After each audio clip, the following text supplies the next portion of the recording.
Peran digital marketing dalam membantu pemasaran UMKM lokal. Digital marketing merupakan upaya pemasaran produk melalui media elektronik berbasis internet, di mana penjual dan calon pembeli dapat berkomunikasi secara online untuk menjangkau pasar yang lebih luas.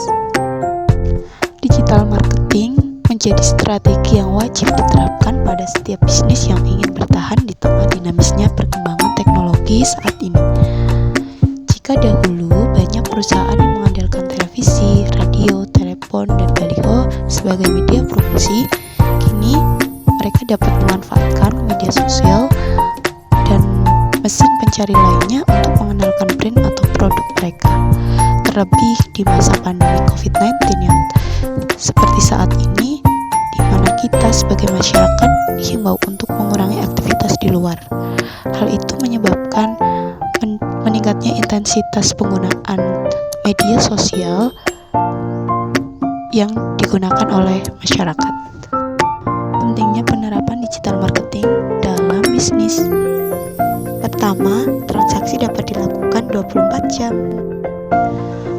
Kedua, melalui digital marketing akan lebih menghemat biaya promosi ataupun transaksi. Ketiga, pengukuran keberhasilan digital marketing lebih lengkap dan akurat. Hal ini karena kita dapat mengukur seberapa banyak jumlah iklan yang ditampilkan, jumlah unduhan, jumlah pengunjung, dan berbagai respon konsumen terhadap iklan atau promosi produk. Digital marketing dapat membantu bisnis untuk mengikuti tren sehingga dapat diterima dengan mudah oleh masyarakat. Tips memulai bisnis online bagi pemula. Pertama, pahami permasalahan pasar. Dalam hal ini, kita harus mencari tahu permasalahan apa yang sedang terjadi dalam pasar dan bagaimana pengaruhnya bagi perkembangan pasar. Kedua, tentukan ide bisnis. Keberhasilan suatu usaha online dimulai dengan adanya ide kreatif. Hal ini dapat dilihat dari keterampilan, hobi, dan pengetahuan yang dimiliki. Selain itu, harus diperhatikan ide bisnis yang kita buat harus sesuai dengan minat dan kebutuhan konsumen saat ini. Ketiga, melakukan riset kompetitor.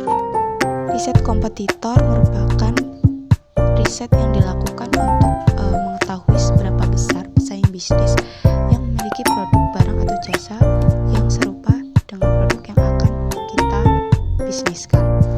Riset kompetitor dapat dilakukan dengan membuka platform marketplace online seperti Shopee atau Tokopedia atau marketplace lain yang bertujuan untuk mencari tahu kelebihan atau kelemahan produk dari kompetitor. 4. Memilih model bisnis online.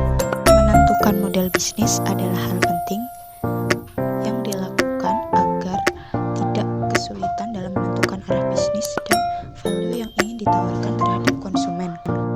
Misalnya, jika kita memiliki sedikit modal, kita bisa membuat sebuah website e-commerce dan melakukan penyetokan barang di rumah.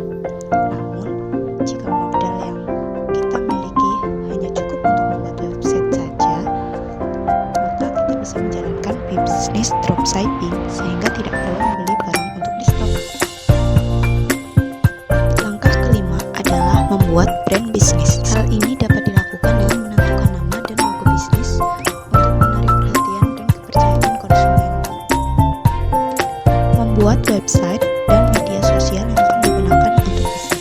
Website atau marketplace merupakan salah satu hal yang tidak bisa ditinggalkan dalam membuat sebuah bisnis online. Semakin banyaknya pemilik internet di zaman sekarang memanfaatkan website untuk menggali informasi tentang barang yang akan mereka beli, dan hal ini tentu saja menjadi peluang bagi para pelaku bisnis online. Sosial media juga tidak kalah penting, karena sosial media bisa dijadikan sebagai gerbang penghubung antara penjual dengan pembeli.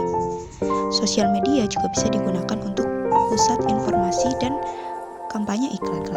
Langkah keenam, pemasaran bisnis. Dalam melakukan pemasaran produk, ada dua hal yang harus diperhatikan. Yang pertama adalah kualitas dari produk dalam kualitas produk ada beberapa hal yang perlu diperhatikan. Yang pertama, nilai mutu produk yang kita jual, kemudian tampilan produk yang menarik, serta packaging yang menarik dan mampu melindungi produk dari jangkauan benda-benda yang dapat merusak produk tersebut. Kemudian dalam hal promosi adalah berupa iklan, yang mana iklan ini dapat berupa poster atau video yang menampilkan deskripsi atau tentang produk yang akan kita jual. Kemudian promosi produk berupa iklan dalam bentuk video atau poster yang berisi tentang deskripsi produk, yang mana nantinya akan kita tampilkan dalam marketplace atau media sosial ataupun website yang akan kita gunakan untuk mempromosikan produk tersebut.